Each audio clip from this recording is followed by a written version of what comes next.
out of every 4 young people leave the church when they leave the home. To put that in perspective, 75% of young people who are Christians, when they go off to college, turn their backs on God. Most Christians consider that to be a real problem. Young people are going off to college where they're facing, usually for the first time, serious objections and challenges to their faith, such as, why think that God exists? Why think morality is real and not just a social construction or an evolutionary instinct?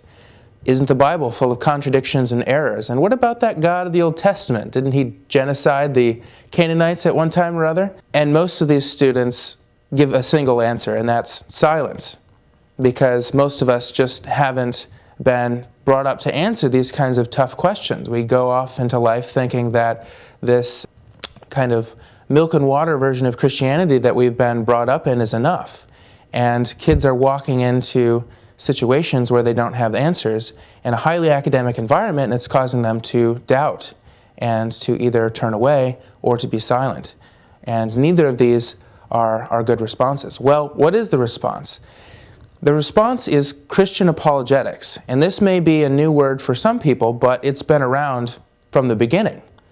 In 1 Peter 3:15, we find these words, "Always be ready to give a defense to anyone who asks you for a reason for the hope that is in you." Now, this word defense is apologia in Greek and means literally a speech in defense, like what you hear in a courtroom. So not a, you got to have faith, brother, but these are some facts and evidence. These are some good arguments that you can take to the bank, that you can share with your unbelieving friends, that can answer your own doubts. These are perfectly legitimate questions, and Christians and non-Christians alike deserve answers to these.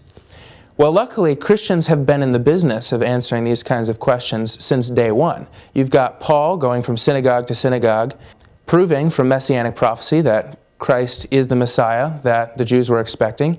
You've got apologists from antiquity to the present, Augustine, Aquinas, Leibniz, C.S. Lewis, William Lane Craig.